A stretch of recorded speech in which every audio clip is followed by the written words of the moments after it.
Hello, everybody, and welcome to another episode of Shonen and Chill, hosted by Zenrotto and Oceaniz. Hello, hello. And we got another newcomer this week, the one Yeah. replacing Red Hood. Yep. Ayashimon. Yes, and we'll talk about that later because we did both read it. And then also a little moment of silence, as this is the last week for Neru. Yep. Neru met its end this week. I did not read it. Me neither. I mean, the foot fetish manga can go. Yeah. I mean, I do feel bad for the author because both it and Red Hood got a really tough deal this time around. I feel like. Yeah, I mean, both of them really came out and just got smacked down really fast. I mean, obviously neither one of us were huge fans of Neru, but it's still sad to see. Yeah, exactly. But I'm gonna spoil a little, but I do have high hopes for Ayashimon just because it's made by someone who's like an actually established and already well-respected mangaka. Yuji Kaku being, of course, the author of Hell's Paradise, which was successful and ended naturally in Shonen Jump. I want to say last year or a year and a half ago. So apparently it ended in 2018. Oh, in 2018. Oh, Jesus, time flies, because I do remember the ending announcement. But yeah, Hell's Paradise was good. Also another series translated by Caleb Cook. He really takes care of shit for them, doesn't he? Actually, let me check if he translated this one as well. I didn't check that. Does it say anywhere? Oh, no, it's not. It's not Caleb Cook. Oh, but the lettering is by Brandon Bovia, who's really good. I like him a lot. But anyway, do we have anything we need to get out of the way before we get into the top threes? I don't think so. Nothing major going on. If you haven't voted yet, go vote in the Patreon poll for the November series. Tokyo Ghoul is currently winning by a massive margin, so there better be a lot of you voting if you want to dethrone Tokyo Ghoul for our November series to read. Yeah, well, I mean, if we're gonna get Zen to read Tokyo Ghoul, I think that's a good Patreon endeavor for the month. You're just saying that because last time was aimed squarely at you. Yeah, you know what? Yeah, motherfucker. I'm not gonna let you be the only one who weaponizes this shit. Waiting for the Sakamoto Days recommendation. Hint, hint. Oh, patrons. actually, I'm reading my way through Sakamoto Days these days. Oh, perfect. I love Sakamoto Days. Yeah. We got to get it on the show at some point. Oh yeah, for sure. I'm probably gonna catch up sometime later this week or next week. So in like 2 weeks, I'm assuming we can add it to the roster. Love it. Love that. You heard it here first, folks. Yeah, Sakamoto is really good so far. Yeah, it really is. Sakamoto rules. Yeah. Basically, if you want my quick fire thoughts on it, while I think I'm at like chapter, what is it, like 15, very early on. It's got that goofy but raw vibe that early Dragon Ball had, which is super cool. I don't think I've seen it much in other series in a way that was cool like this since Dragon Ball. It feels very much sort of, haha, let's do a thing, and also let's be cool while doing it, which is a vibe that I very much enjoy. Yeah, pretty much. But okay, is that all the organizatoric stuff gone? Yeah, I think so. We were low on announcements today, which is probably good because we're high on series to read. Well, yeah, I guess so. So what's your top three? The top three. My top three this week is kind of close. I think just in terms of emotional reaction, Blue Box was my number 3. Mm-hmm. And then after that, My Hero number 2, Jujutsu Kaisen number 1. Motherfucker, we have the same top 3. Let's go. We get to abide by the list for most of today. I don't have to do any crazy list jumping. Can I just say, though, that we have 2 high-octane, end-of-the-world fighting mangas, and then we just have Blue Box. And can I say that Blue Box gave me the strongest emotional reaction out of the 3? Oh, dude, I was devastated. Yeah, I was. And it's like such a small thing after reading that Blue Box chapter. Yeah. But, all right, in that case, do we just want to jump in? Yeah, because first we have some crap to talk about. My Hero Academia Vigilantes. Okay, you call it crap. Did you not like it? No! What is this? Why does this exist? Who's still making this? I thought it was raw. Don't hurt me. He turned into, like, Yamamoto's Bankai and started fighting this goofy child. And all they did still was just fly a little more. They moved like Yeah, 500 yards. This whole chapter was 500 yards. yeah, and you know what? They were cool. Like I will actually cap for this chapter. Like it was cool. Like sure, is it dumb? Yeah. Has this fight gone on for way too long? Oh yeah, absolutely. But he turned into like a fucking lightning fire demon and he's shooting this guy across the sky of Naruhata. It's cool. It's cool. And the panel of like a little sequence of O'Clock turning back into All for One. This is good shit. Like it had some good imagery, which is more than I can say for most of Vigilantes. And so yeah, I'm alright with this. I'm not invested in seeing the ending of this. I just want to see some cool shit, and this was cool shit in my opinion. The I only don't like panel it. that I liked was the double spread of the girls looking up at the sky with all the explosions in it. Really, I thought that was kind of one of the weaker ones, to be honest. I think I just like the general framing of a shot like that, where they're like, and it's just the night sky with shit all over it. I think his demon mode is the dumbest shit ever. It looks so out of place. But I don't know. I kind of like it because of how out of place it looks. Like I like how with 6, you really can never tell what the fuck he's gonna do next. Because sometimes he's like a weird kaiju monster. Now he's like a demon sun god. I don't know. Shit's kind of raw. I don't, because the thing is, I have turned off my brain at this point. I am done. I am done trying to understand this on a sort of narrative analytical level because Vigilantes lost me like 7 attacks ago, which is about 14 chapters ago. Like right now, it's really just, do I flick through the pages and does it look cool? Basically. Fair enough. I think that I find the form to look really stupid, so that's probably our disconnect. Yeah, for sure. Also, the form is called Lightning Style. Come on, like I gotta like it. I'm the Lightning Man. I capped for Tokyo Shinobi Squad purely off of the main guy having lightning abilities. Like, Anyway, end this fucking series already, please. yeah, and get this guy, get this duo, this writer and this artist, to do something actually good because they both have it in them, right? Like they both have cool ideas. And Betancourt is a great artist. I just think he isn't great when it comes to portraying my hero. Because like all of his original characters look so good. Like even if you dislike the design of the form, I think the way it's drawn, at the very least we can agree, is very technically cool. Oh yeah, the art Sort of itself is good. I just think it looks extremely stupid in a My Hero setting. well, we'll get to my hero and extremely stupid concepts. I'm glad we're in agreement on that too. Oh, that segment's gonna be fun. Oh god. Tune in after the ad break, fellas.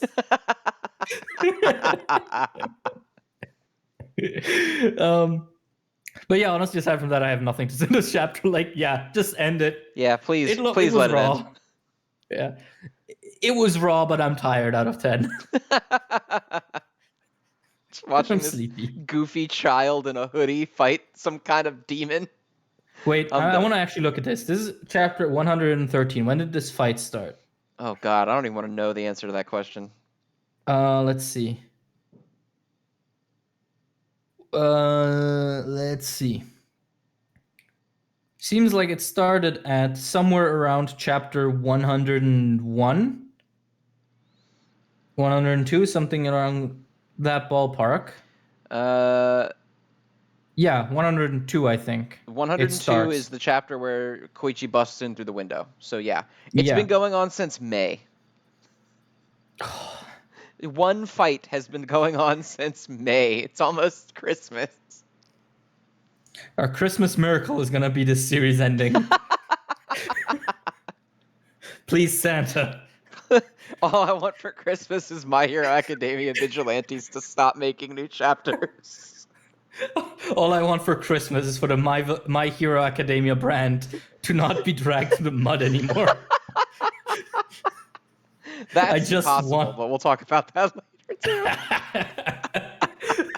We have so much garbage to say about a series that is in both our top 10 and top 3s as well.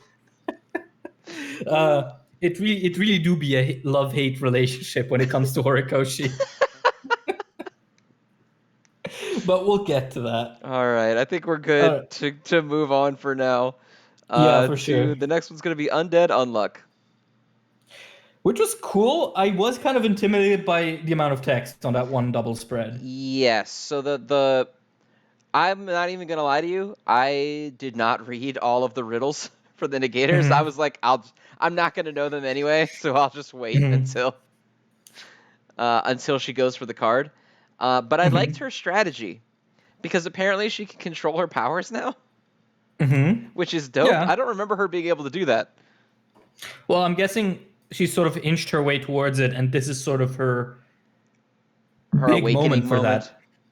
Well, not even awakening, just the first time she actively tries to do it and succeeds. because that was pretty dope. Yeah. Badass Fuko. Again, we talk about it every time, but she's like the coolest character in the series now.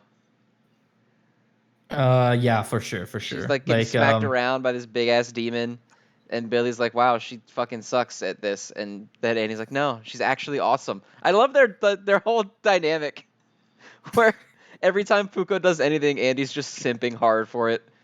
Mm-hmm.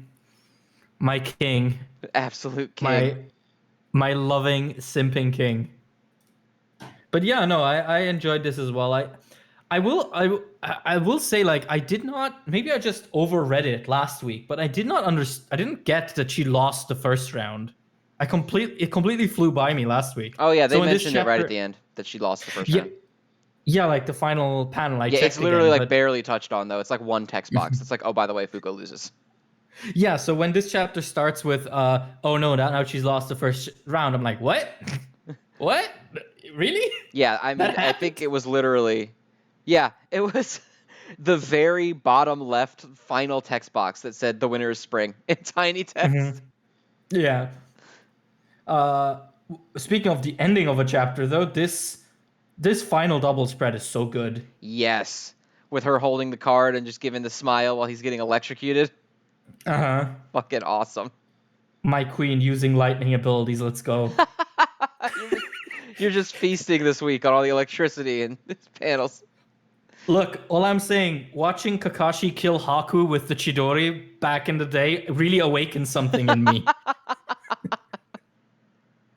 Oh, Actually, fun fact: the German dub for some reason called that attack the Flaming Blade when it's not it's fire. obviously not fire at all. Yeah. So there you go. Your German Naruto trivia. We have a lot of it. um, but yeah, I really enjoyed sort of this back and forth. I was really worried at the start when it was like, oh yeah, our next game is this Japanese game that I've never heard of. I was like, oh no, is this one of those things that like only the Japanese will be able to like actually understand? But no, actually, in the end, it was super simple, Yeah, just no, it matching made the things. plenty of sense. Yeah. Hmm. Yeah, so that was definitely cool.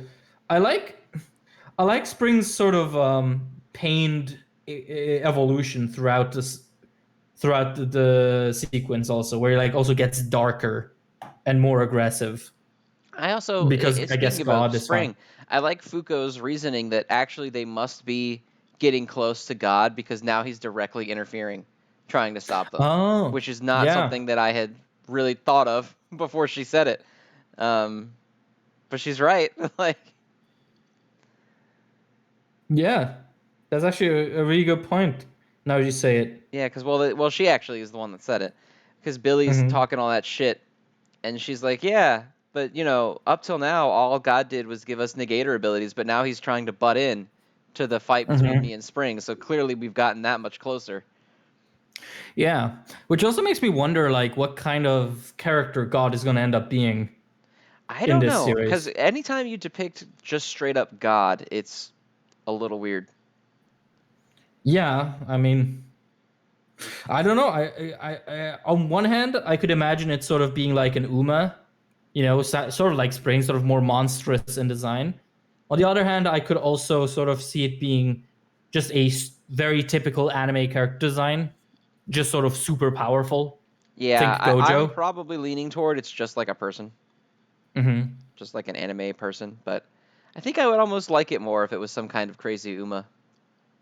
That, or honestly, I think what I would like the most of it if God wasn't even a person or a single entity, or more so like a force, Just and they like managed to an unbodied force of nature or whatever. yeah, like sort of a Lovecraftian Some eldritch. sort of entity that you can't really Yeah, quantify as a single. Yeah, that would be cool. yeah, like they managed to speak to it somehow, but it doesn't have like a body. It's kind of everything and nothing at the same time. I feel like that's sort of that to me is one of the sort of most effective ways you can um, portray divinity in fiction. But of course, it's always hard to do because how do you portray something that is unportrayable in a medium that requires portrayals? Right. Like, it's the reason why there are basically no good Lovecraftian movies. Because how do you adapt a book that continuously says you cannot imagine it? Like, motherfucker, how can I then show it? Yeah, that's a very good point. Yeah. Um, but yeah, no, I'm super, super hyped to see where this goes. I'm assuming next chapter then we'll wrap up the card game because Probably. this seems, Yeah. yeah, this seems to be sort of the pace. 2 chapters per game. How many games do they say they're gonna have? 3? I thought it was 3, right?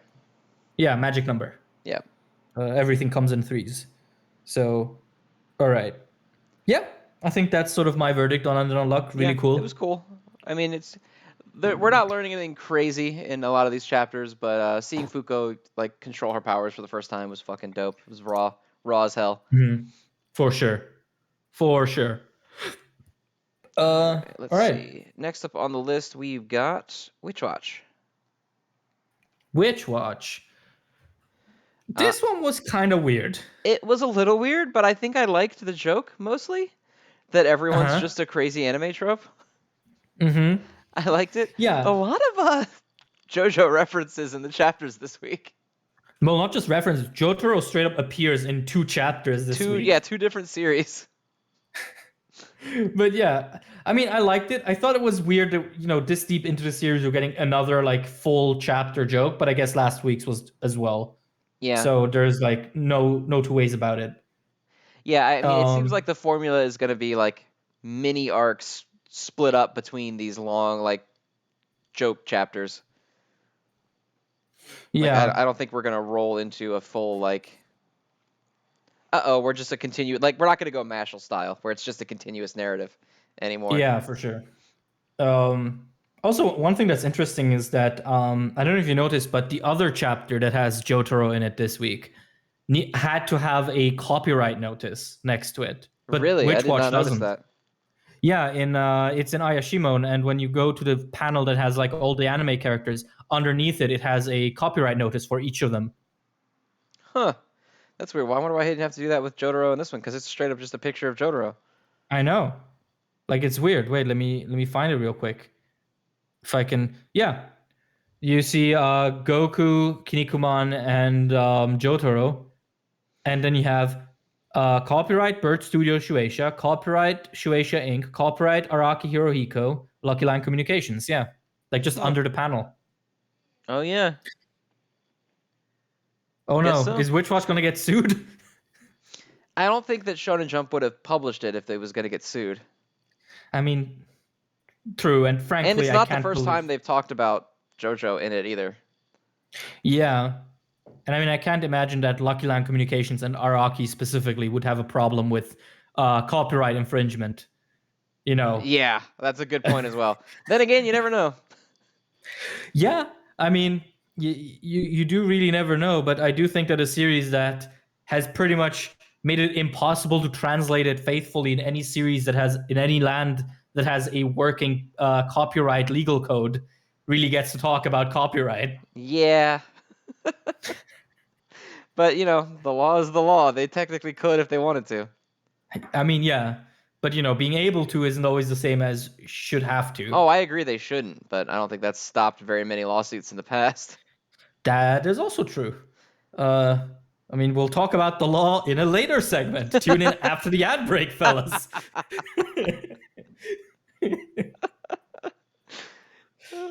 uh, God, I really do hope YouTube manages to place an ad every time I say that. What are the I'm gonna odds? have to go back and watch this and put it on every single time. Okay. But yeah, Witch Watch was kind of It was alright. I didn't have many thoughts on it except that it was kind of funny. Yeah, I like the more outrageous ones, like where there was a psychotic knife flicker, and he's like, Oh "Why? yeah, yeah. What's he doing Why here? does he have a knife flicker?" The robot as well. hmm And I like I do like the joke that the guy's hand is in fact stuck to his hat and he cannot remove it.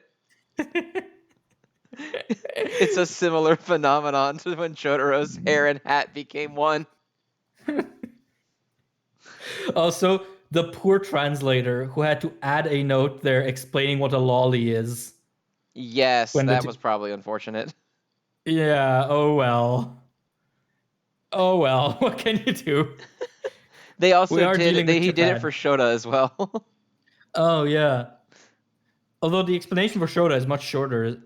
Yeah, I think it's got less of the squicky connotation. Yeah, oh well. But yeah, no, I feel like this is sort of one of those like one-off fun chapters you read and then kind of forget about. Yeah, I'm sure these guys will show up at some point in the future as like a callback for a joke, but they're not going to be like a regular thing. Yeah. There's But actually a yeah, lot of also, translators' notes in this. well, I guess you kind of have to deal with that because this relies so much on like specific cultural things. Yeah. Also, I think it's funny that the student council president in like his full military gear is the older brother of the girl who needed help with the tea ceremony. Yeah. I thought that was funny. Also, I really like the panel where Moy just kicks them all away.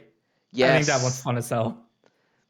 Also, normally I hate it, but I don't know why it's really funny to me that they photocopy that exact image later on of him doing the kick. Yeah. Also, like the panel right under the kick of the the closed eyes guys going, well, you're pretty good, and Moy just going like, no, you all just suck. That actually maybe is my favorite joke in the in the chapter for sure.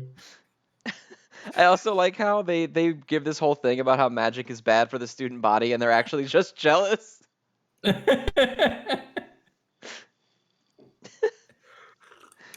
Uh, Yeah, it's fun it's for good. sure. Yeah, I mean it's Witch Yeah, Watch, so there's not that much more to say, but yeah, it was funny. exactly.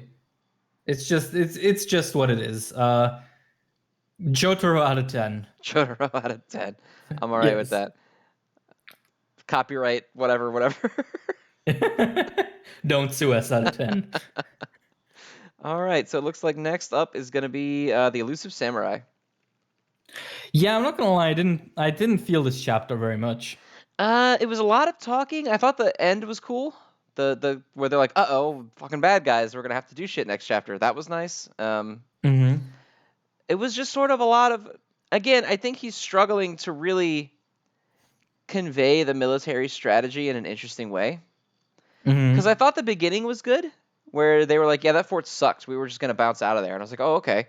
So we're gonna do something." And then it was like, "No, we're gonna go back to the tent, and we're gonna talk military strategy diagrams," which is like I am kind of into it. I kind of like that, but most people probably would not be that into it, especially because Mm-hmm. the vast majority of it is just like characters really over dramatically trying to sell what's really not that dramatic of an explanation.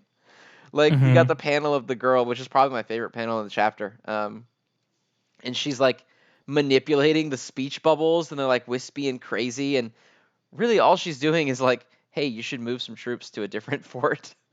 Yeah, yeah. Like I don't know, I feel like there was just so much technicalities here that I don't know if there would be a more elegant way to depict Well, it. that's kind of the problem, right? Is like, how do Yeah. you depict it in a more seamless way?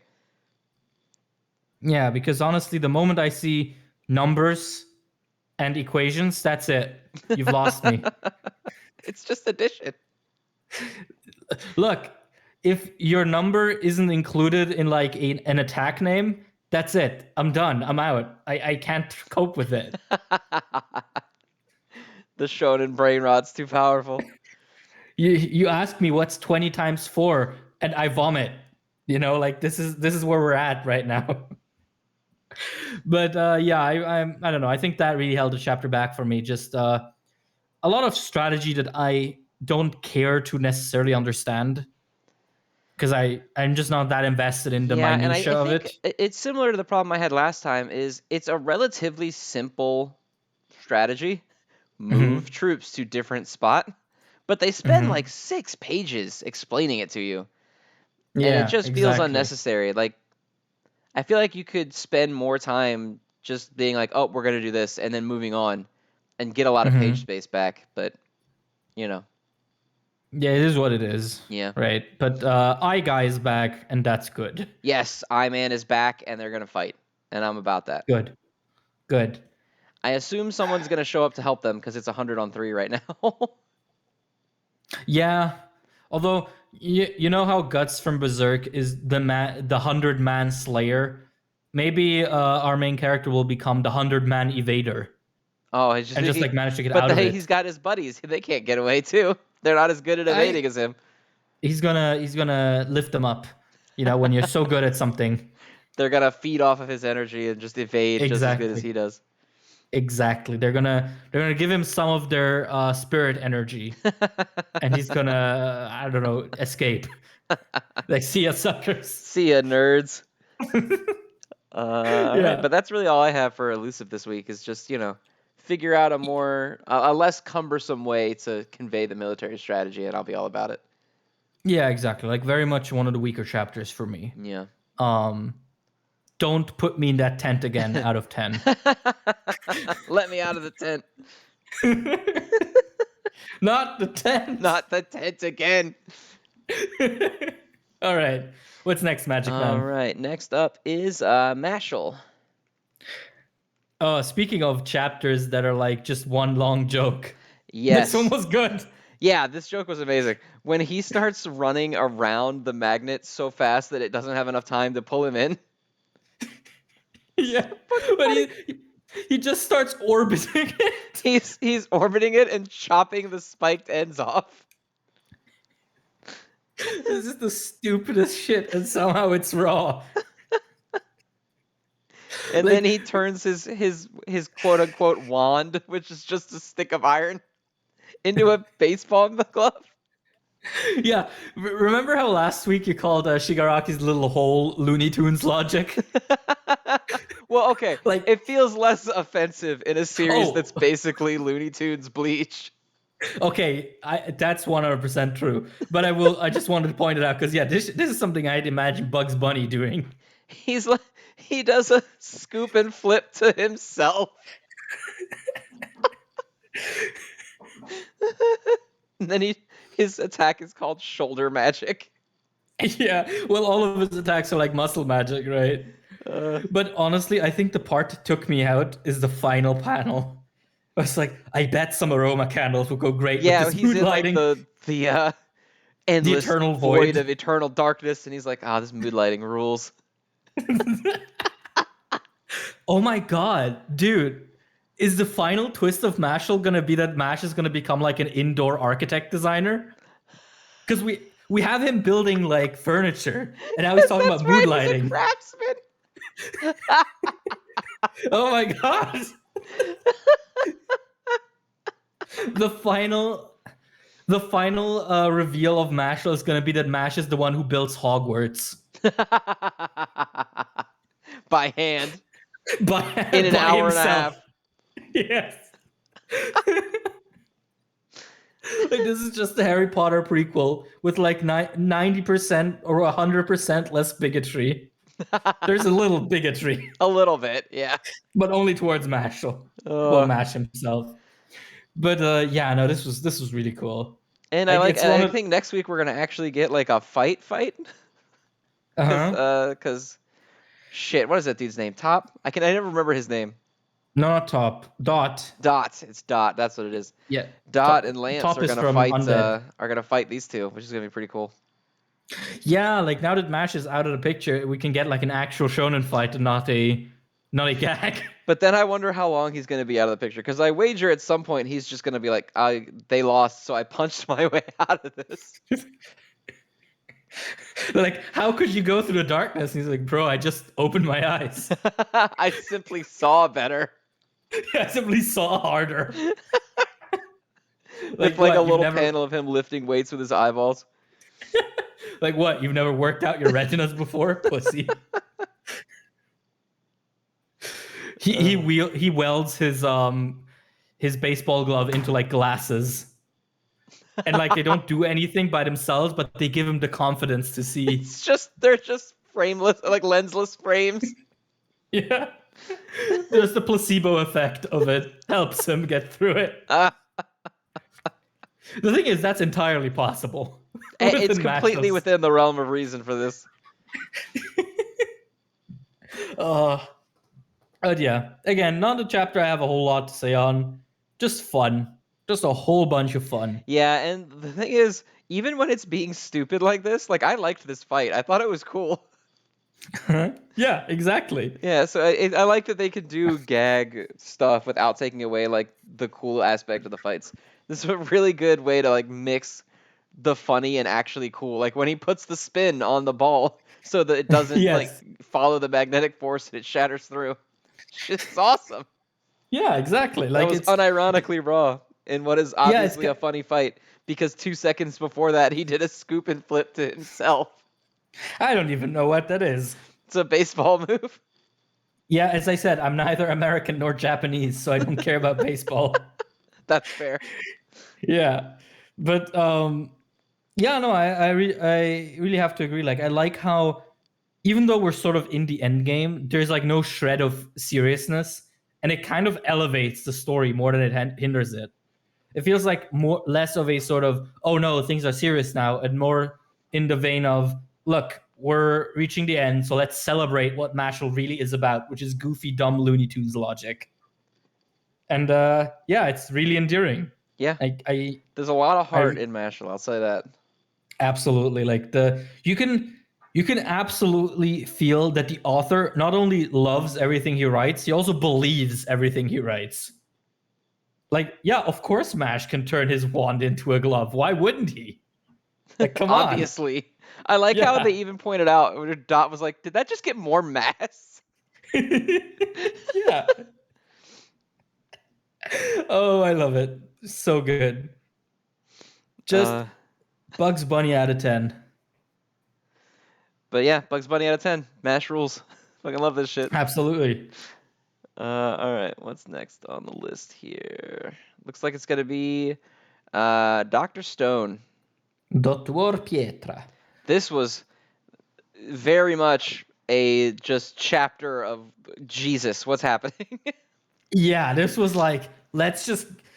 It's weird. Like the internet is supposed to be their biggest invention, but they do it in like half a chapter. They do it in like they go from finding leaves to having the completed internet in like half the chapter. Like holy shit. But and I I will think say, part of it makes sense to me because I know that they're at the point with these inventions now where it's no longer reasonable to portray the actual building of it. Like they're not going to do a 700 chapter arc on them building the internet, but Jesus, this felt fast.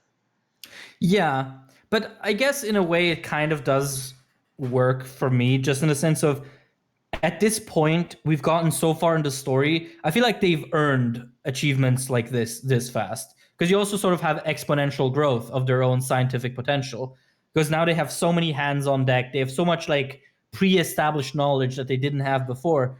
It feels okay to me. I almost when I first read it, it almost felt to me like a nod to how it took 1,000 years to graduate from manpower to steam power, but then 100 years to go from working in steam powered factories to bitching on Twitter. Like the speeding up of technology. I can jiggy with that. And honestly, the double spread where they finally connect the internet is so awesome. Like it genuinely gave me chills. Yeah, that was cool. I think my issue mainly with it is that if you're kind of starting to feel like Dr. Stone has completely abandoned the passage of time. Because it was an important thing back in the day of like how long something's going to take and how they're going to have to prepare for it and stuff. And now it's just like, we're just fucking going. Like it should have taken them a long time to lay all this cable. Yeah.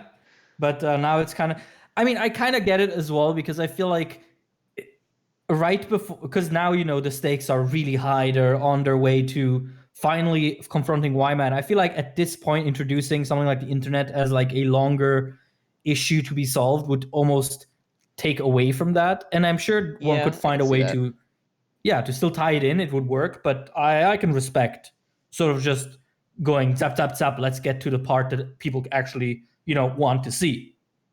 The reveals that we as viewers and these characters as people have earned over the years. But this was a very fast chapter. But I enjoyed it for I sure. did enjoy it. I don't think there's ever been a chapter of Doctor Stone I was like, ew. Yeah, I was a big Mm-hmm. fan, but at the same time, I'm like, God damn, this we're flying. You're really feeling the weight of the end when it starts speeding up this much. Yeah, for sure. Like it feels like now there's not going to be much time to breathe. Yeah, that too. But it was good. Uh, I mean, it was Doctor Stone. I almost feel like there's almost nothing to talk about because they kind of bypassed most of doing everything. yeah, exactly. They just did the internet. Yeah, Like they've just it's done hey, it. we're gonna do the internet. Now we did the internet, and it's like, oh, they all there is to analyze is that they did the internet. This felt like that one gag in Jujutsu Kaisen's hidden inventory arc when the the vessel girls Rico, is Rico. it?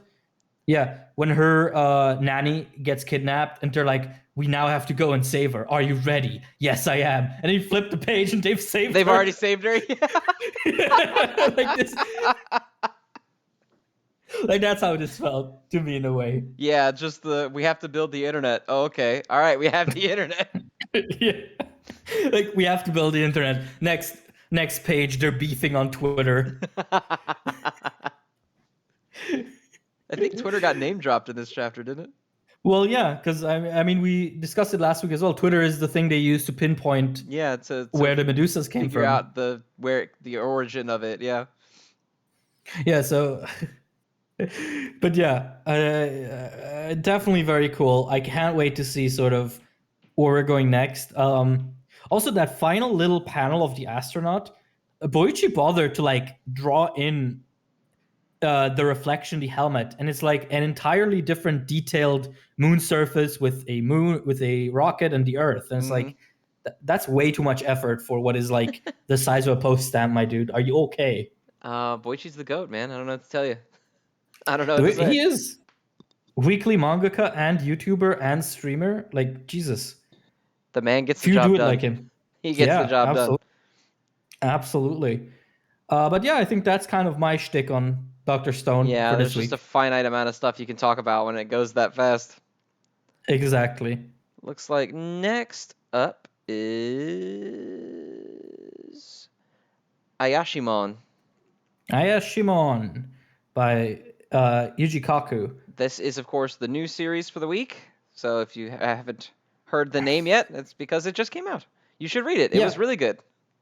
it was super promising. Yes, I really liked it. I also thought Red Hood was super promising. So don't, clearly my track record is so-so. But I Uh-huh. really, really liked it. I will say this first chapter has more so the making of something that will succeed than Red Hood's first chapter did. I will wager that statement. It just feels like something that would run in Shonen Jump for a while. You Yeah, know, it definitely feels more in the vein of like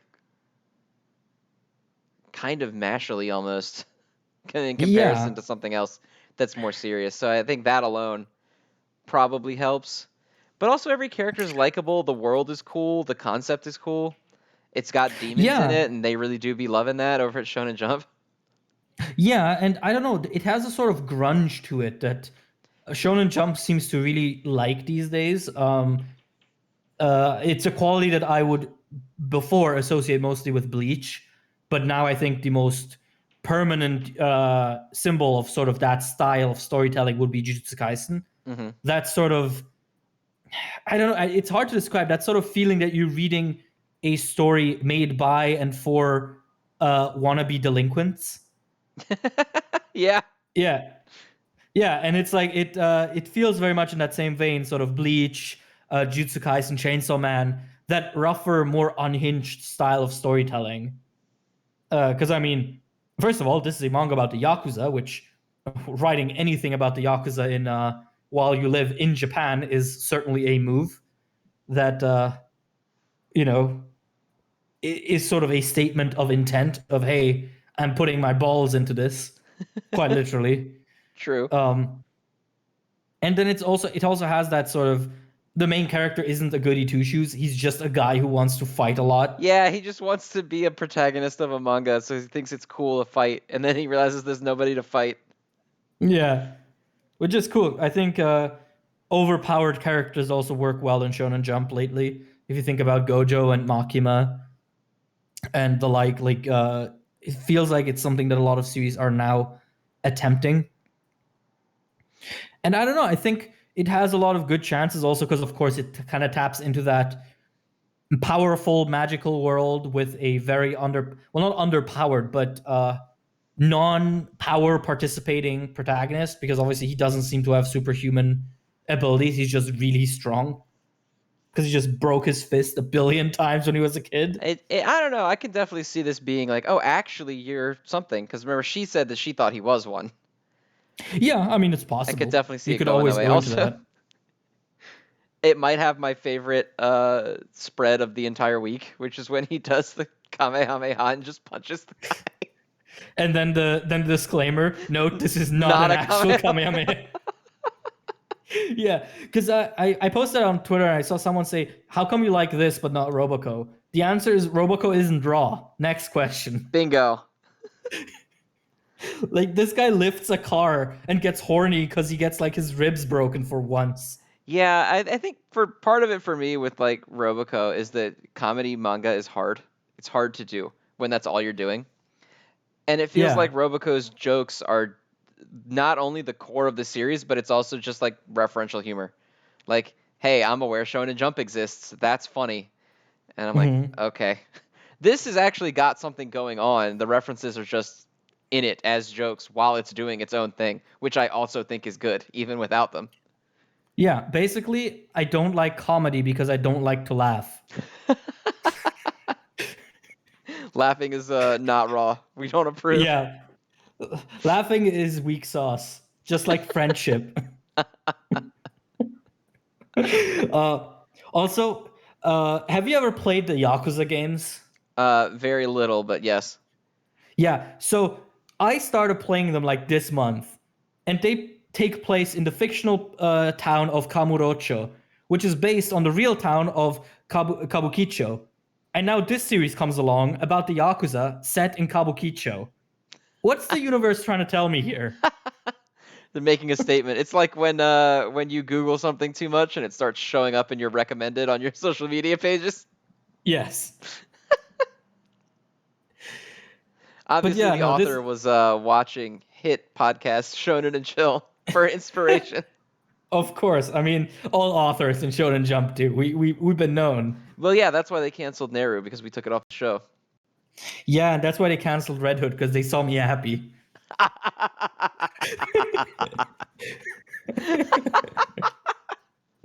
They saw me enjoying it. They had to put a stop to that. They're like a red button. No, he can't have fun. But yeah, no, I really enjoyed this first chapter. I kind of can't wait to see where this goes. Like, also the monster designs are just so interesting and cool. If you look, especially They sort are of on cool. that first, I really like them. Yeah, on that sort of first color spread as well. Just good shit. Absolutely good shit. And yeah, it actually really makes me want to check out Hell's Paradise because I've never read it. Yeah, I haven't read it either. I haven't read anything by this guy, but this being as good as it is definitely makes me want to give it a chance. Yeah, for sure. Like, all I know about Hell's Paradise is that they show hella titties. Oh yeah, that's what I'm here for. Yes, sir. Yes, sir. Yeah. No, it's actually it is interesting because the context in which I know about that is that for a while it was unsure if it was even going to come to the app or not. Back when the app first started, because when I say hella titties, well, not in the sense of that it shows titties all the time, but in the sense of that it just shows the entire thing, which is not really something that Shonen Jump does generally. Yeah, that's why and they for took some that reason, one chapter of Chainsaw Man out. Well, yeah, and that one didn't even show it. That one was just, couple of girls being besties the way Being they are. roommates.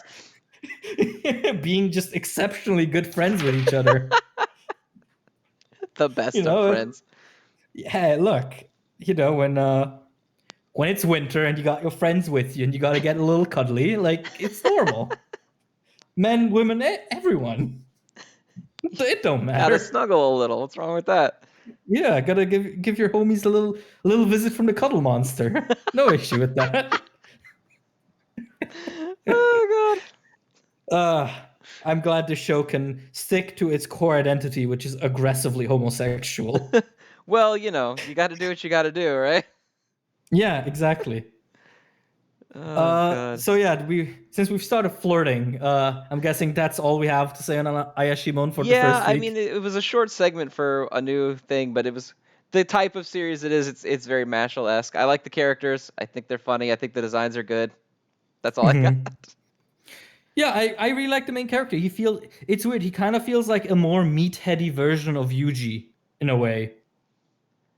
I could see Like he that. feels. I definitely get like your good-natured good-natured delinquent vibes from him. Hmm. Yeah. So I'm definitely interested to see if this lasts. I'm not investing any stocks in it yet.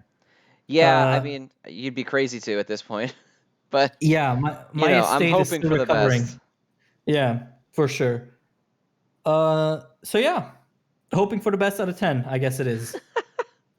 Praying for you out of 10. Yeah.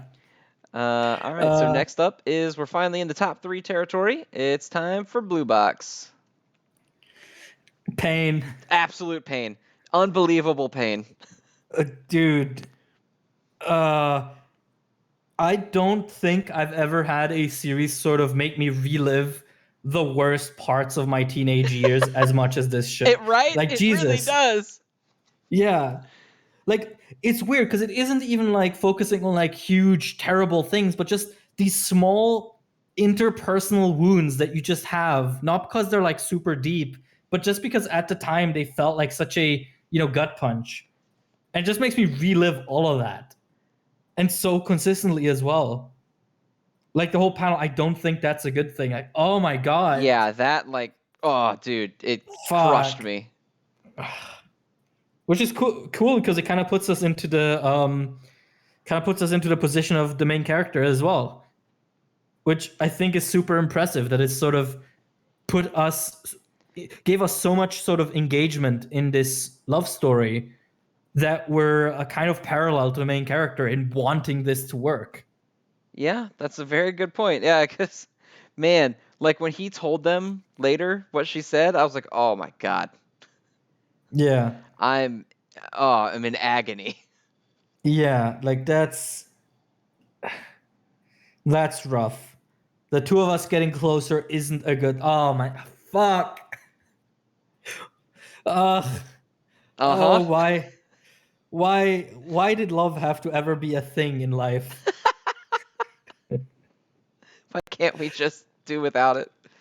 Yeah, like, oh, I guess at the end of the day, nothing hits quite as hard as a series forcing you to relive a time when you were both clueless but also intensely desiring of something specific. Because that's like the worst combo, and kind of what he's experiencing here, where like he wants this to work so badly, but he has no clue what to do about it. Like, oh my god, God, when she said, this. I haven't been careful enough, but I'll make sure to be careful so that it never happens again. And he thinks that, did she just draw a line with me? And I was like, oh, Yeah. God, there's so much high school trauma flaring up in me right now. Yeah, exactly. Because also that like phrase, like, did she draw a line? It's like, fuck, that's kind of a thing you don't really get back from. At Yep. least like experience wise. Like that's kind of the end of the road most of the time when someone does that. When someone is like, hey, look, this is where we're at, and I don't want it to go beyond that. It's like, oh fuck. Oh, Got God, him. just absolute misery. I'm in so much pain. Yeah, I mean, we are in the summer holidays, which is traditionally where shit happens. Um, so hopefully we can mend this. For the love of From the God, final fix it. Fix it. Yeah, from the Somebody final fix it. page, it almost looks like the acrobatics girl is gonna enter the picture more decisively now. Gonna start making her Uh, move, yeah, because she has been yeah, intentionally sidelining herself. yeah, exactly. But now, because she takes note of the fact that this might be bad for the two of them. Like she even gets her own little panel of her realizing that. What that means, yeah. Yeah. So I don't know. Like I know some people are really iffy about love triangles, but again, if you're just gonna have a series where two people smooch immediately, you kind of don't have a series unless you want to commit to showing, a couple struggling through being a couple, which would be cool. Yeah, But there's not a lot of realistically, series like that I can think of off the top of my head. no, I mean, definitely not. But I mean, There's you can see definitely the a reason much bigger why. brand for the will they, won't they type thing. Well, yeah, because I mean, the target audience is mostly people who are trapped in will they, won't they situations in real life. True. Like a lot of adolescent media over focuses, in my opinion, on sort of the beginning stages of romantic relationships because that's where a lot of people at that age are kind of stuck at. Uh, it's kind of the same thing why Naruto never gets to clap cheeks on screen. Like once you cross a certain line, you kind of run the risk of alienating the people who have not crossed that line yet themselves. So, It's are you a, it's saying a that Naruto was never allowed to get any because his fans don't get any?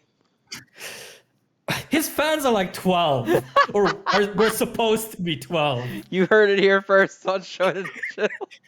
The reason Naruto can't get laid is because everyone who watches Naruto is a nerd.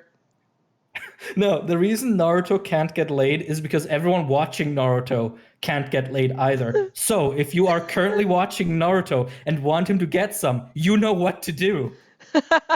Go out and You get it have the done. power. You have the power. Convince Shonen Jump to let Naruto fuck. It's all No, on but you you know what I to get mean. Naruto laid.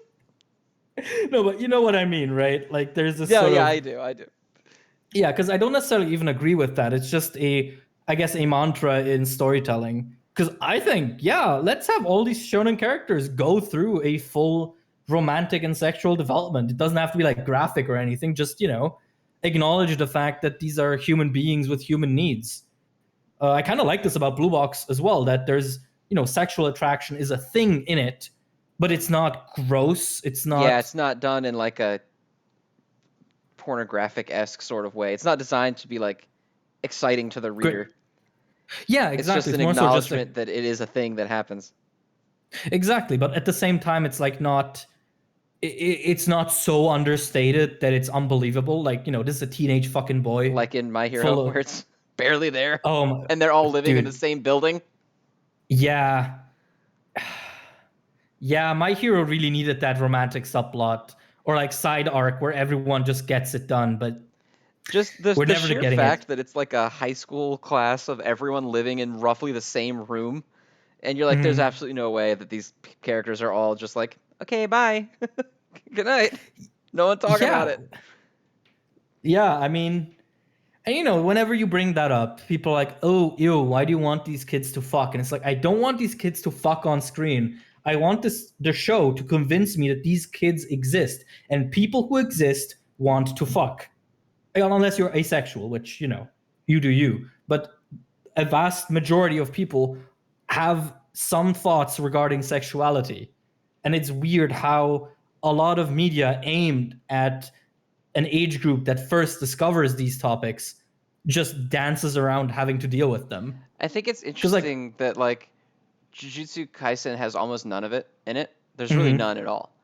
But yeah. there's one chapter where they talk about it, and it feels more believable than My Hero in that Wait, regard. which chapter you talking about? Where the one girl has a crush on Yuji, and they try to set them up at the coffee shop.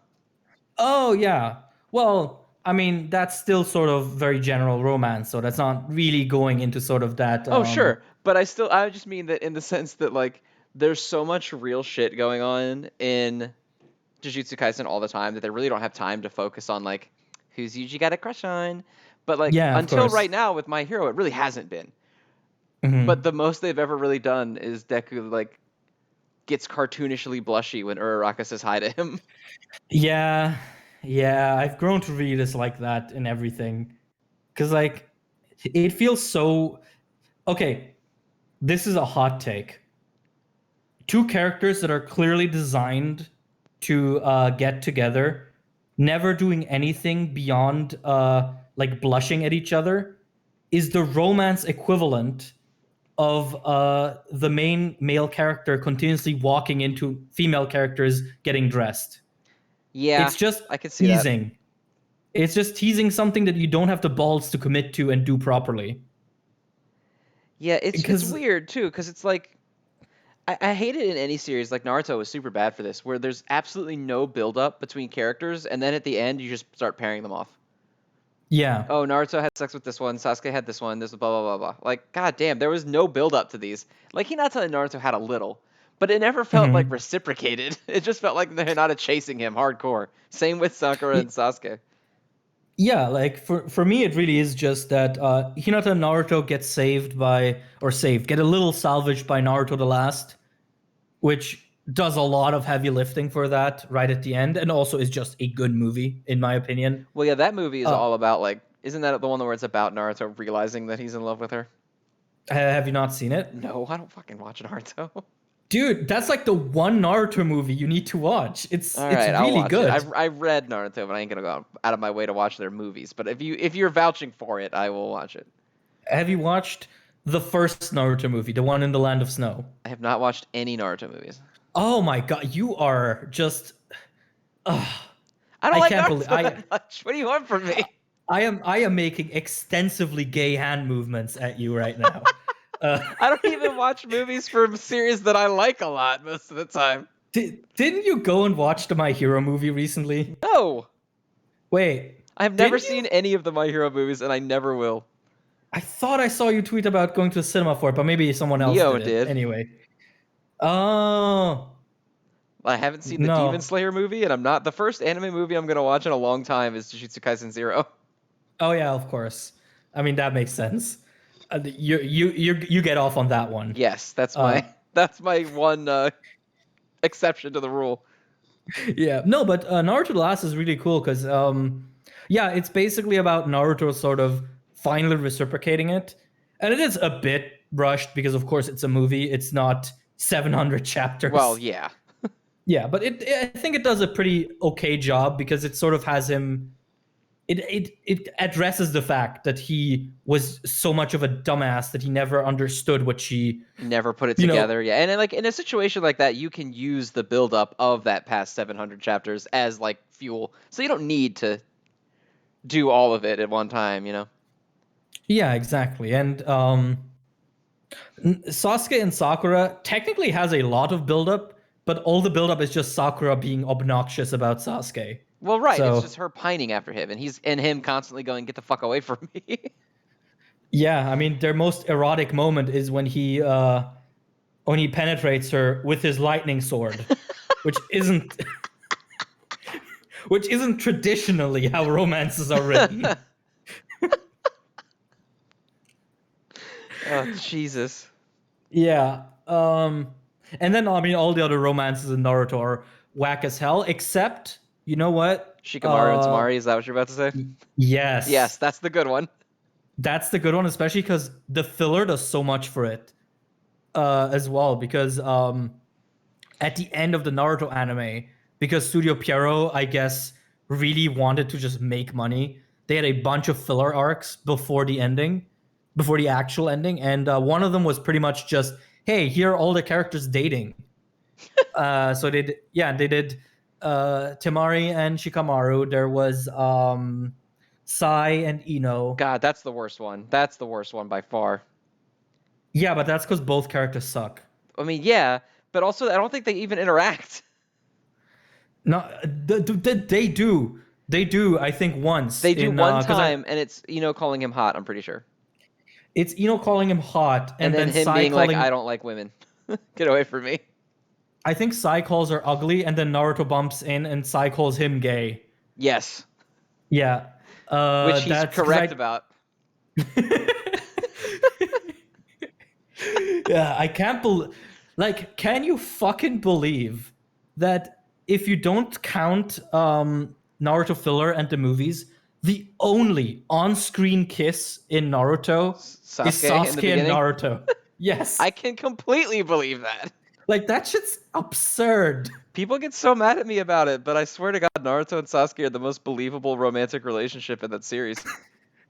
Hey, I'm just saying, when Studio Pierrot composed the music for them and had the Naruto Sasuke theme be an erotic Spanish guitar, they absolutely knew what they were doing.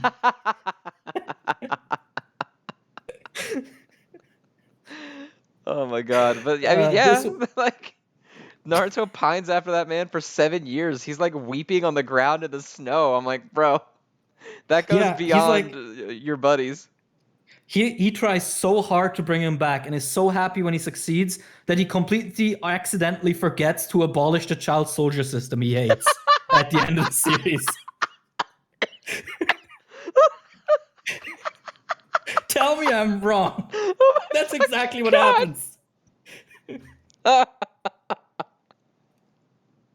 He got his boyfriend back and he no longer gave a shit about fixing society.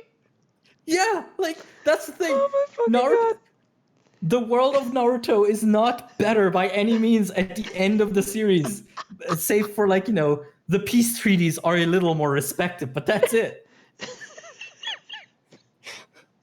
Like, who was the big threat at the beginning of Naruto? Oh, it's Orochimaru. Well, guess what? Not only is he still alive, he's also now under the village's protection, because I guess if you're a war criminal, you can just redeem yourself by helping out once.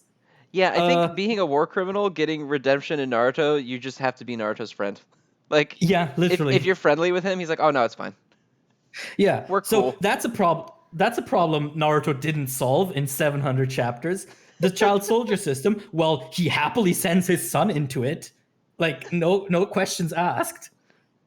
Like, oh, Naruto, hey, how about remembering that time Tsunade told you about how she lost everyone she loves in the war? Why not, like, make that part of your policy? Oh, no, instead you're just going to build another high-rise in Konoha that it definitely doesn't need? Oh, okay, sure. Naruto's the Joe Biden of fucking Hokages. They do look similar. Same haircut.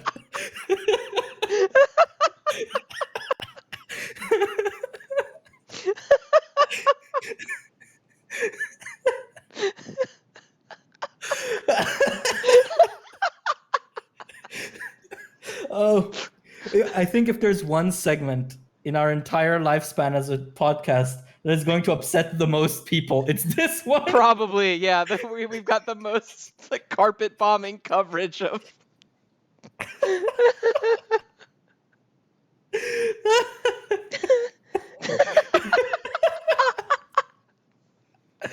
Oh, but yeah, like it really is like that. Like by the end of Naruto, almost nothing has changed. Like, sure, you can pretend all you want that, oh, the Kage are more unified, but like, that means nothing if you still have a child soldier system and you still rely on like mutual deterrence. You've gone from Cold War to Cold War with slightly friendlier handshakes. Yeah, That's Cold it. War with buddies. Like, Yeah. Cold War with friends.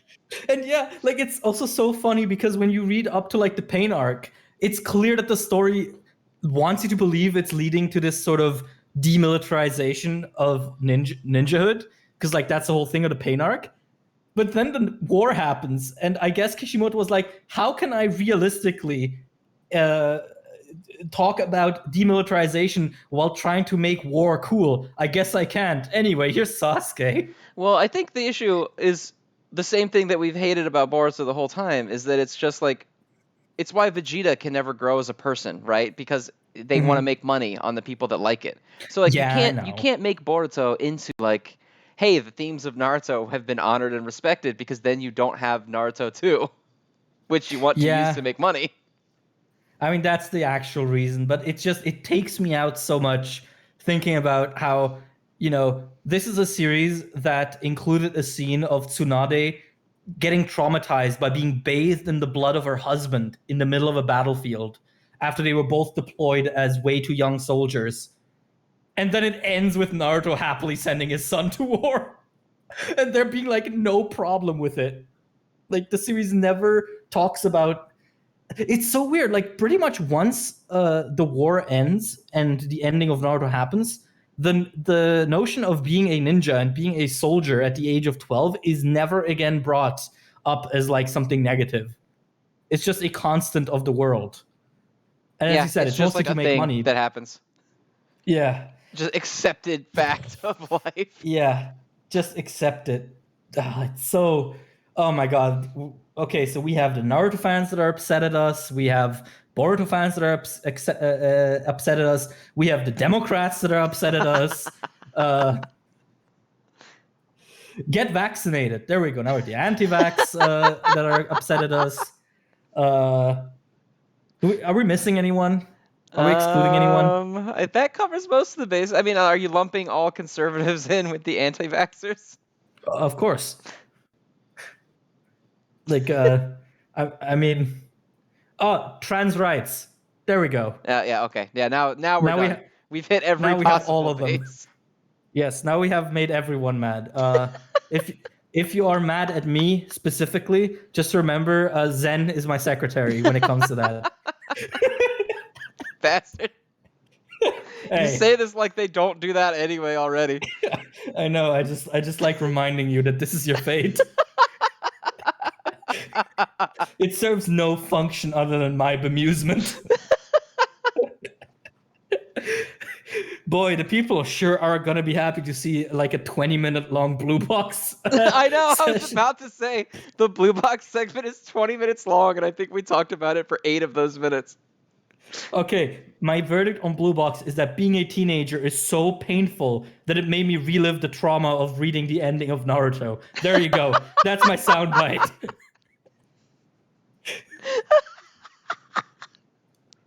Jesus fuck. All right. Do you have anything to say on it still? No, that's that's enough. Okay. Okay. So that puts us at My Hero. Okay. What do you think then before I launch into my thing? I like the concept. Like the idea is cool. I hate that we introduced this random fucking character for the purpose of doing it. Like, holy shit, this is one of the most transparent, like, plot device characters I've seen in a really long time. They were literally just like, hey, uh-oh, I think I made Shigaraki way too fucking strong. I know, I'll write some random bitch in and send her out to get murdered so that I can nerf him. Yeah. This is the equivalent. This is literally the MHA equivalent of Naruto losing Kurama to that stupid transformation. This is Shigaraki getting his Rinnegan stabbed out by Boruto. Yes, but and that's my big but about it. It do be raw though. Yes, it's cool. Like the concept is cool. I just wish it was not clearly pulled out of fucking nowhere because this character only existed for like 7 chapters. Yeah, And I it's get not that, like she's brought up ahead of time ever, except like the one time you see that silhouette, which was only like 5 chapters before she shows up. Like this was not something he was working toward. This was, oh fuck. Yeah. My villain is really fucking strong. But that it's something I said over on Twitter as well. Like there's something entertaining in watching Horikoshi continuously ride himself into corners and how he like solves them. Because Shigaraki being as strong as he is one corner, but then he tried to solve it with another corner, that being Stars and Stripes. And so I'm just sitting here having fun watching him try to figure out a solution to both corners. And honestly, this is fine to me. Like, this is a good solution to that, I feel like. And I think sort of if I were to like try and write a big academic review on My Hero, this would obviously be a negative. But in terms of my personal enjoyment, I can't lie. It's fun trying to see seeing Hori trying to like get around his own bad habits. Constantly fucking himself over and trying to salvage it. Yeah, like you called her an oh fuck, and I feel like that's what makes her so fun to me. It's like I can literally see Hori sweating behind the pages. like, oh no. As he's writing the fight, he's like, wait a minute, fuck. He like sends the drafts over to his editor to be released, and he like sits back in his chair, sighs. He's like, "Oh no, did I just make Shigaraki survive a nuke?" Did he get punched with a handful of nukes and he's fine? He's like, "Wait a minute, Endeavor can't handle this." Like he submits the pages and he's like, oh man, whew, nice. And then they get published and he reads it and he's like, wait. No. He doesn't realize what he's done until he reads the finished product in the magazine. Yeah, and that's the thing, right? I don't mean this whatsoever as a slight to Horikoshi, because writing shit weekly is hard. I get that. And I think it does take a different type of talent to continuously show your bad habits and then manage to somehow weasel your way out of it so that it isn't like the worst thing ever. Because yeah, it's apparent that she's a plot device, but she's a thoroughly enjoyable one in my opinion. Like, I really like Stars and Stripes now that her story is seemingly mostly over. Like, Yeah, she's cool. sure. I like her. Yeah, like she's short-lived as hell, but to die, to live on, to become this haunting parasite within Shigaraki, like, yes, girl, you eat that man from the inside out. You go. So really yeah, hoping that this doesn't get resolved in like 2 chapters. I mean, yes, same. Because he If already that says happens, in this chapter how he's going to try to get around it. It's just by sticking Yeah. it into someone else. Yeah. But the thing is, even if it gets resolved, I think the more interesting thing is going to be which quirks is she gonna manage to destroy before she gets yoinked out. Because one thing I can already see coming is that she destroys regeneration. Yeah, that's probably what's going to be. Yeah, and one thing, look, I will never accept a word of Stars and Stripes slander ever again if she ends up separating Shigaraki and All for One. Because she can eat the vestiges. I'm feeling like it's leaning that way. Because Yeah. his whole thing was like, it's him fighting the specter of All Might inside that vestige shit, right? But at the same time, like, fuck, that should have been Shigaraki doing it. Yeah. So I don't know if I like it. I get that, but also, again, if this woman can get this fucking potato out of my king, I stan. I can't help but stan. Also, I mean, for as short-lived as of a character she was, I think her send-off is genuinely emotional. It is very good. Yeah, I do like her a lot. Yeah, because I don't know, when she was first introduced, she felt like the kind of character who would be like overly pompous and kind of just get jobbed immediately. And she kind of did get jobbed, but she got jobbed I don't know. bad. But she just feels like such a genuine hero, someone who really gave it all up for the betterment of the world. Yeah, I like the way that they kind of, because it would have been easy to read her when she first shows up as just being like, oh, I'm as good as All Might is, like I'm the best, and like, but then it's like a genuine place of admiration, and she wants to actually make a difference, and it's very sweet. Yeah, exactly. And I don't know, I think she might be sort of in my top 20 characters now, and that's a very strong feat for a character that only exists for like 3 chapters. I definitely don't have a list of my hero characters I like that's that long, but I do. She is one of my preferred ones, yes. Zen, do you even remember 20 My Hero Academia characters? That's it. Let me genuinely try to answer that question. Dude, Class 1A is 20 characters alone. Do I have to know their names, or can I have my own dismissive, shitty nickname for them?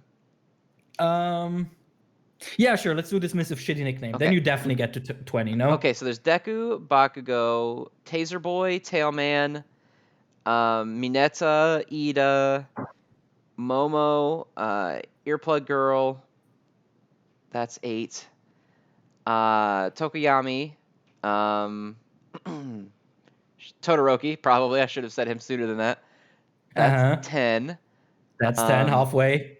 Okay, there's Eri, Mirio, Stars and Stripes, Shigaraki, All for One, All Might, Eraserhead, Endeavor, Hawks, And best jeanist, Mm-hmm. bam! There you go. That took way too long. But I'm gonna let it slide because I could hear that you were trying, and I appreciate that. I did my best. Hey, buddy, I appreciate it. Love you, homie. That's the kind of energy we preach here on the show. But yeah, I don't know. I really like Stars and Stripes. She's really cool in the end. Also, that panel of her just annihilating the other quirks inside of Shigaraki Yeah, where looks she's like so cool. ripping them out. She's like a giant Hulk monster. Yeah, like that's cool. Like I won't hear anything about that. That's fucking awesome. And also I like that she gives us the final bit of the fucking Akira references, with Shigaraki like ballooning up and exploding. Because that's also what happens to what's his name? Tetsuo in Akira, although he blows up permanently. So that's also cool. But yeah, now comes the question of what does he do with New Order? Where does it go? Because now Yeah, it's I just mean, he still permanently a has quirk it technically. parasite. Yeah, but he can't use it. Well, he can't. Yeah, I guess unless he decides to fight with just it, I suppose. Yeah, although, what the fuck was he trying to do to the air? I don't know. Make it Like, into a stand, I guess, maybe, but like, or make the vacuum that she made early on. I guess. But also, like, his original plan sounds. Now that we know, now that he has explained what his original plan was, uh, that was yeah. I'm glad that didn't happen because his original plan was to combine New Order and One for All. New Order busted through One for All's like power Yes. surge. That shit would have been. They could basically time travel. Oh look, it's time travel Bakugo. He had both. All roads lead to Rome. Oh, but yeah, no, I think this is. I think the best way I can put this is that this outcome is the best thing that could have, the best result that we could have gotten from the moment the story decided to introduce Stars and Stripes with the quirk that she has. I will co-sign that. Yes, this of the Yeah. possible endings, this is a good one. Yeah. Because she couldn't really stay in the story. She couldn't really lose her quirk. She couldn't really just die without doing anything. I mean, she could. She kind of did. She more or But less did. Yeah, but yeah.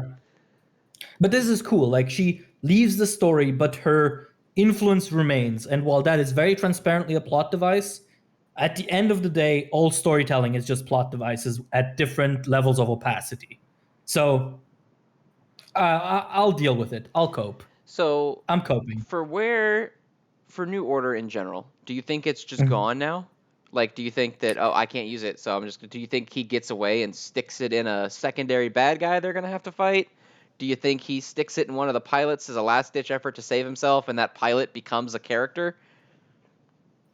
I think, um, I mean, I think what's gonna happen is he's gonna throw it into a Nomu, and the Nomu's just gonna explode into death, and the quirk's gonna disappear, but not before having done serious enough damage to Shigaraki to the point where he's beatable by our boys. That's realistically what's gonna happen. Like, if we're really marching towards the ending as fast as we seem to be. Mm-hmm. Which I'll have to wait and see how it specifically goes down before I judge it, but I'm not super hot on that specifically. What I would like to happen, or what could be cool for it to happen, is that because All for One now pretty much considers Shigaraki to just be an extension of his body, I could imagine him booking it back to base and forcing Shigaraki to give him the original All for One, New Order, so that New Order can essentially delete all his quirks, but All for One can retain control over all of his quirks through Shigaraki, which in turn weakens All for One into essentially just having New Order, quote unquote, just. And then I don't know, some shit can happen and All for One dies because Jesus Christ, I don't want him in a story anymore. Yeah, I'm getting real tired of All for One. There's no appeal to him for me. Yeah, I mean, I will say that one panel where he's like freaking out, that one's cool. That felt very satisfying. Oh, where she's like ripping him apart? Yeah, and then the panel right under, he's like, Kathleen Bate. Like, that sort of seeing him not smile for once felt good. Seeing him not in absolute control felt good. Also, how the fuck do you get Cassie out of Kathleen? I could see that. Because in the last chapter, they call her Cassie, I think. I could see. I mean, Cassie sounds better than Kathy. I guess. Also, is Kathleen an actual name? Kathleen? Yeah. Oh, damn. I didn't know that. Mm-hmm. It kind of sounds like a fake name. No, it's real. Oh, okay. Never mind then. It's okay, Stars and Stripes. You are real. I mean, You exist not ish. anymore. You existed. You existed for 6 chapters to get fucking Yeah. murked. Yeah, but those chapters were good. I'm happy. If this is sort of the end of the road for her and we only get her as like a quirk ghost, I'm good with that. I'm all right with that. I'm all right with it out of 10, basically, for this chapter.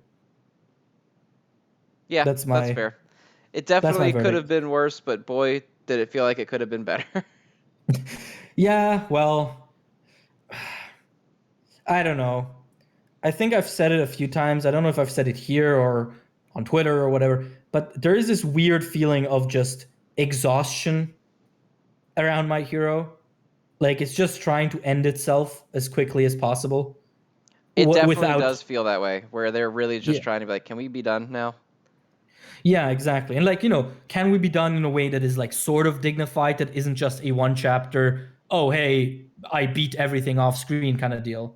Right. Um so, that's sad, and I will have my thoughts on it once we actually reach that conclusion. But for now, I'm just having fun watching all the pretty stuff that's happening. Yeah, should be So cool as it is. yeah. I also one last thing, I do wonder how this is gonna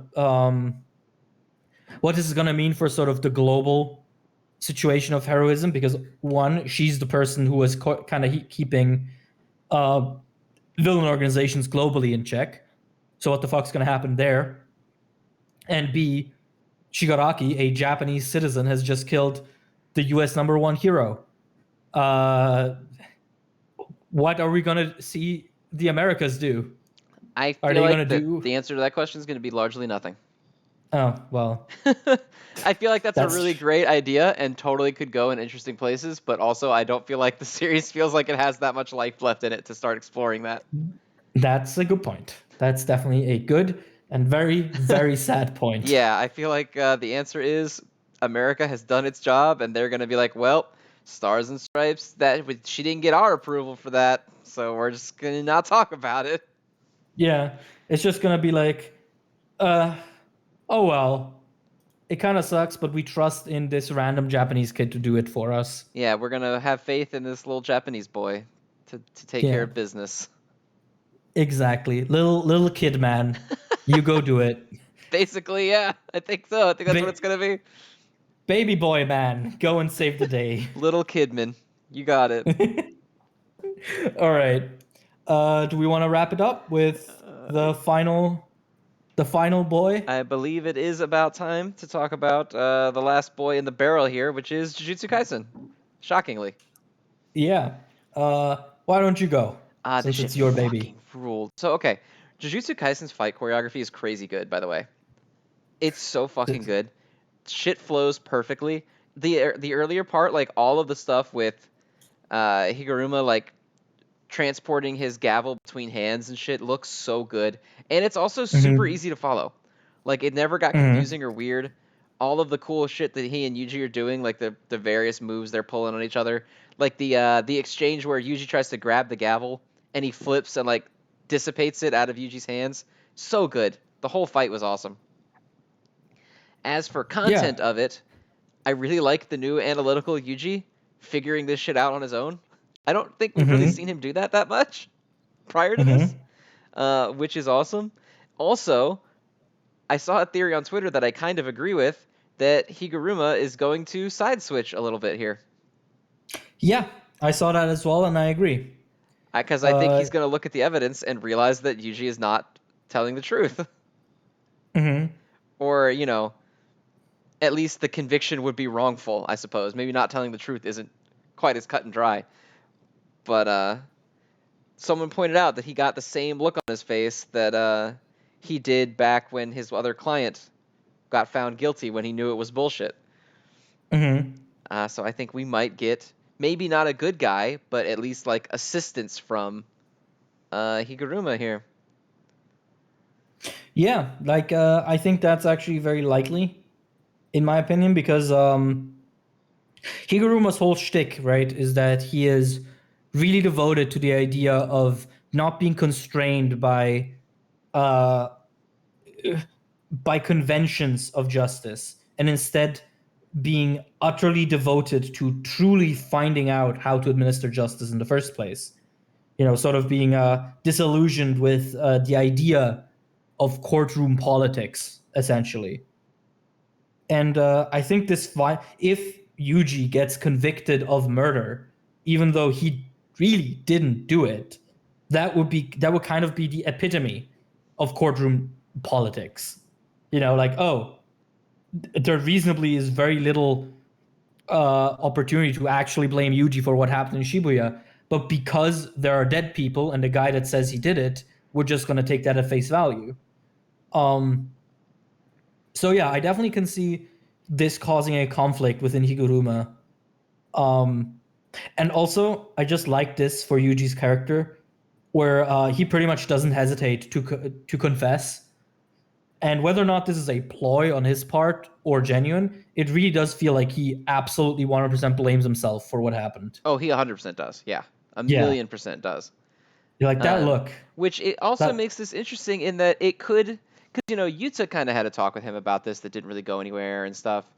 This could very well lead into Yuji's like forgiving himself moment, because I assume if Higuruma decides that he's going to switch sides, that will come with the understanding that he's going to have to defend Yuji from the judge man, that his own judge. And that may well be like Yuji's little come to Jesus moment, that he is not wholly responsible for everything that Sukuna does and the situation that he got put into largely against his will. Yeah, exactly. Also, I wouldn't want to stand against Judge Man because that shit's scary. Yes. That final page. Yes, where it's like bleeding out of its mouth and shit. Yeah, and like 90% of its mouth is gums. Yep, and there's just And his tiny teeth teeth are- in there. Yeah. Ugh. Awful. But yeah, it's really interesting because I don't think we've seen a sorcerer like Higuruma who has basically a separate entity as an ability that he could reasonably rebel against. Because I mean, he's also under the rules of deadly sentencing. So yeah, I'm super excited to see what this entails. I'm kind of interested to see how Yuji gets out of the death penalty. Because that seems very sort of one and done. Well, they say that. Well, one, Higuruma says that he's only starting to get it. So Yuji can request an appeal, which he can no longer do because he declared that he was guilty. But I assume that Higuruma has the ability to declare another trial as well. Yeah, right. Okay. That would, because Yuji specifically says, if it operates like a real courtroom, as long as I don't admit that I'm guilty, I can ask for a retrial, which he then does almost immediately. Yeah. But my assumption is that Higuruma could also call another trial, because it's not like only the defendant gets to make that decision. Like if the judge thinks that the proceeding was wrong, he can also declare one. Or I guess I don't really know what role Higuruma is technically playing in this courtroom, if he's like the prosecution or whatever, but it's not like outside of his ability to also require one. Right. Actually, didn't you had something to do with law at one point? No. A little bit, yeah. College studies. Damn. Okay. Okay. So tell me, how's this arc gonna end? How is all of the calling game gonna end? Yes. What? Did you skip that module? Yeah, I actually didn't finish the learning module where they talk about how they get Satoru Gojo out of the box. Yeah, you know what? I don't believe for a second that you would skip or miss a module like that. You're not wrong. Of all people. That was not believable. Yeah. confiscation. You have been sentenced for lying.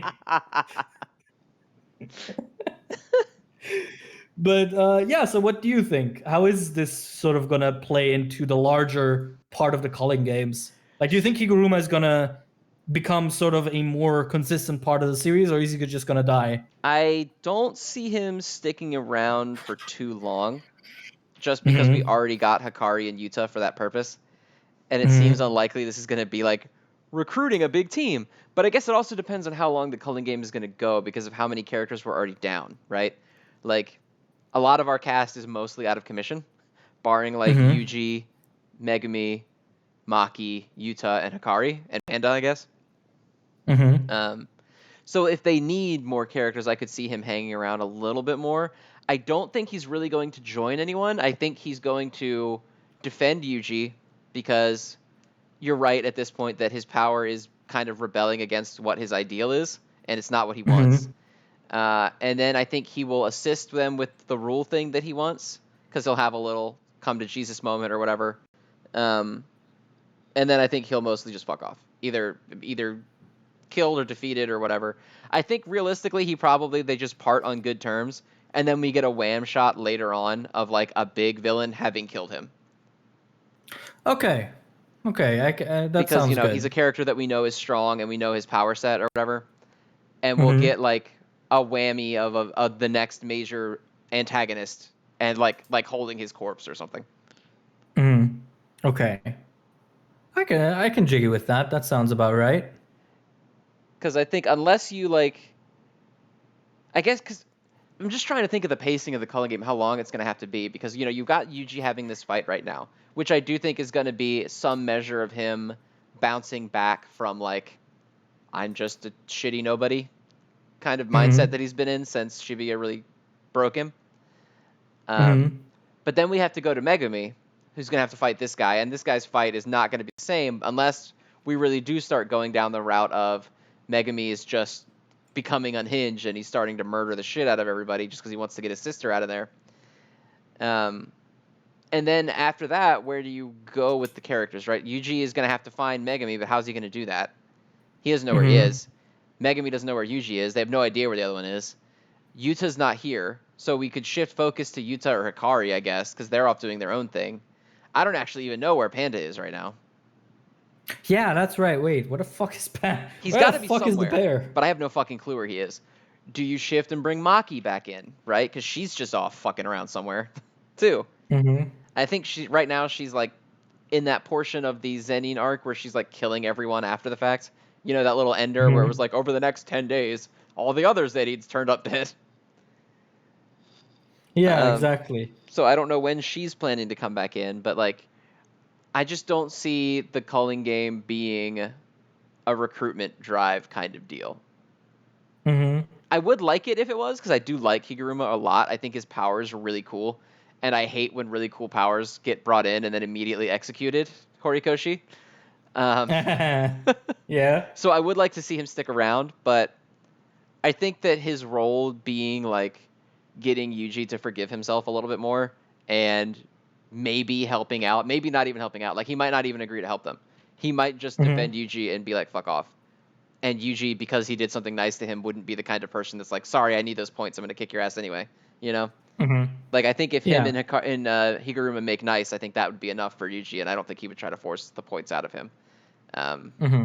so, I don't know. Or maybe he does tag along for a little bit. Like, they become buddies, and then they find Megumi, and Megumi's so fucking off the rails that when as soon as Higuruma says he's not going to help, Megumi just attacks him. I don't know. Mm-hmm. It could be Yeah. we could be going in a lot of different ways, because that would be kind of cool too. A Megami versus Higuruma fight while Yuji's trying to stop them both. Yeah, that could be interesting. I just checked. Panda is together with Hakari in Tokyo Colony number 2. Okay, so they're both So going they're after the other person. yeah, they're close by-ish. Like the barriers look fairly within reasonable distance of each other. So they could appear, but I kind of Can you don't switch expect barrier? it. Well, I don't think they would appear with Itadori and Megami, but I mean like the story focus would go to their barrier now and Yes. let them do their thing. Can you even leave the barrier you're in and go to a different one if you want to? I don't think I so. thought like once I think you're in the one you're in until you win it, right? Yeah, I think so. Unless they change the rules. I mean, they have the ability to change the rules as they go, so they could do that. That is also true. You could always just do that, do something else. Yeah, I guess we'll see. Like, it's weird. We've been in the culling game pretty much since Shibuya ended in terms of sort of the mindset of what we're Right. Like looking we for. knew about it prior to those setup arcs that came between. Exactly, but somehow it still feels like we really haven't gotten into it much, you know? Yeah, well, I mean, we kind of got it and then it immediately went to now we need to prepare for it. So like it's been looming over us for so long, but the actual conflict has only been a few weeks now. Yeah. So yeah, I'm just very excited to see where this goes. Yeah, I have high hopes for the calling game. I think it's been pretty dope ever since it started. I think a little some of the intermediate stuff between like the end of Shibuya and the beginning of this felt a little slow at times. I really liked the Hikari arc. Obviously, the Maki one is only so-so. I think the Maki one peaks at the interaction with Mai and then just kind of becomes whatever after that. Well, yeah, I think I think I think it's called the perfect preparation arc. I think that one just really suffers from well, Gege's burnout at the end. Yeah, the total burnout definitely it does.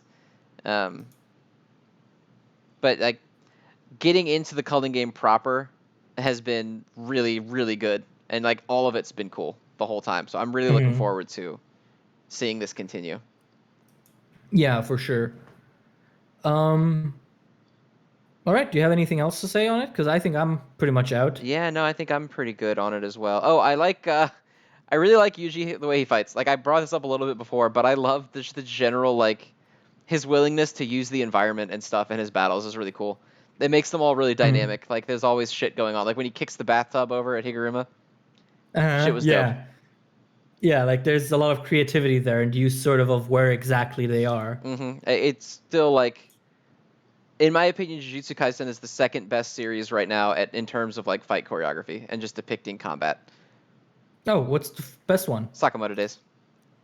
Oh, I can see that. Sakamoto's so far been really good at doing that too. Sakamoto's fight choreography has always been like unbelievably good. It gets better and better as the series goes along too, but Jujutsu Kaisen is also really good at it.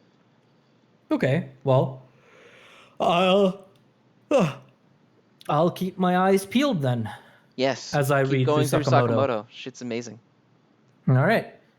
Uh, is that it then? Are I we? believe it is. I think that we're good. Let me flash up our lovely patrons on the screen here All as we right. have our little end of episode flirting going on here. Mm-hmm. Guys, All make sure to right. check out the Patreon down below. Subscribe if you want to. If you don't, that's also cool because we've now opened up our voting to anyone. You need to have a Patreon account. I say anyone. You have to have a Patreon account, but you don't have to be a patron of ours to vote.